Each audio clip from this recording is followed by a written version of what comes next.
इंस्टाग्रामवर AI फोटोच्या माध्यमातून बदनामी केल्याप्रकरणी पोलिसात गुन्हा दाखल झालाय। ही घटना अहिल्यानगरमध्ये घडली आहे। सोशल मीडियाचा गैरवापर करून एका दुकानदाराची आणि एका महिलेची बदनामी केल्याचा धक्कादायक प्रकार अहिल्यानगरमध्ये उघड झालाय।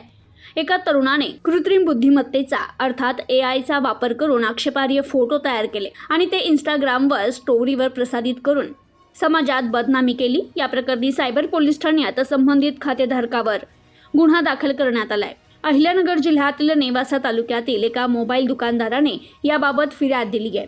फिर्यादीनं दिलेल्या माहितीनुसार एका संशयित इंस्टाग्राम खातेधारकांना फिर्यादीच्या पत्नीबद्दल अत्यंत अश्लील मजकूर आपल्या स्टोरीमध्ये लिहिला होता। इतकंच नव्हे तर फिर्यादी आणि गावातील एका महिलेचे छायाचित्र घेऊन कृत्रिम बुद्धिमत्तेच्या आधारे आक्षेपार्ह फोटो तयार केला।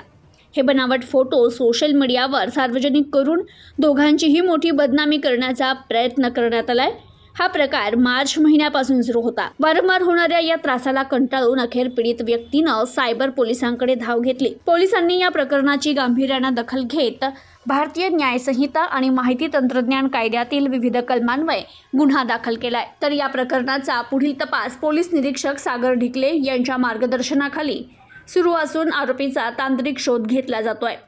सोशल मीडियाचा वापर करताना नागरिकांनी खबरदारी घेण्याचं आवाहन प्रशासनाने केलंय। प्रतिनिधी मोहसिन शेख, न्यूज टुडे 24, अहिल्यानगर।